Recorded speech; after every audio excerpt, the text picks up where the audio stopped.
What's going on, everybody, and welcome back to the channel. Today we'll be taking a short break from my GM to discuss a certain topic of how to make WWE even better. WWE feels like it's the hottest it's been in a very long time, and I'm not sure if you've heard, we are in a new era, the Paul Triple H Levesque era. However, nothing is perfect, and today we'll be breaking down how WWE can improve their already hot product. So if you enjoyed this video, please consider leaving a like on this video and subscribing to the channel. It helps out a lot. When it comes to storytelling in all of professional wrestling, I broke it down to one motto, and that is make it make sense.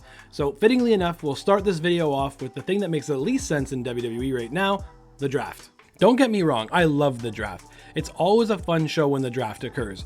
You've basically guaranteed yourself a little ratings boost for that show, and everybody has a good time. The part that I hate, though, is when someone is drafted to SmackDown, let's say, and they just keep showing up on Raw. Because when that happens, what was the point of the draft at all? The wildcard rule is stupid. If the WWE feels a need to have a Raw guy or girl on SmackDown, then maybe they should follow 2K's MyGM strategy and make a trade. It's also a fun, engaging social media post that could happen for WWE, and then the commentary team can build it up on their next live show. Having said that, I do see the need to have the biggest stars of the WWE on both shows, and I think I found a way around that while still making sense.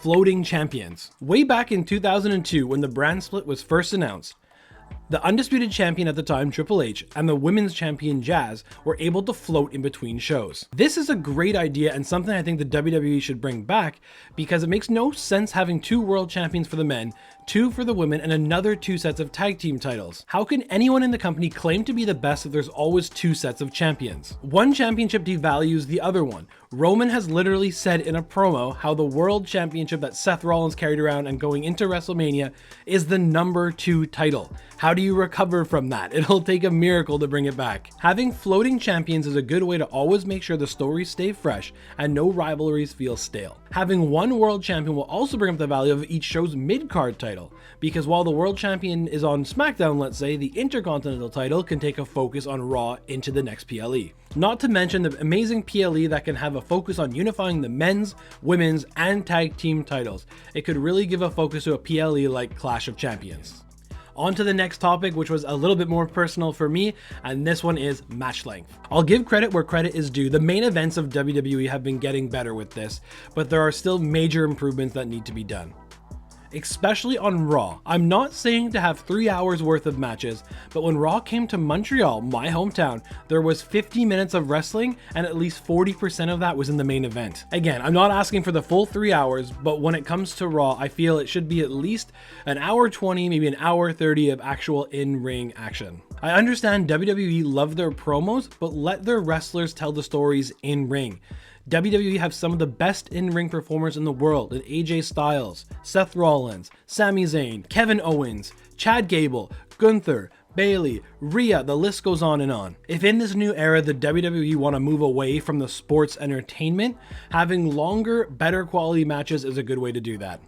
Now, this last one, this is just me nitpicking, but at the same time, this is something I feel that WWE have to address in certain aspects of their shows, and it's pacing. I cannot stand when I'm watching a WWE show and you see someone is making their entrance, WWE then cuts to a commercial and you come back and the same music is still playing and that person is just standing in the ring. What have they been doing for the last 3 minutes? I know WWE put a big focus on entrances, but this should not be done unless you're talking about one of their top stars like The Rock, Cody, or Roman Reigns. If this needs to be done, I think only televising one full entrance is the way to go, because you save that 3 minutes and then add that now to the match itself, and there we go, we fix the problem of having longer matches. So there are a few changes I would make to WWE.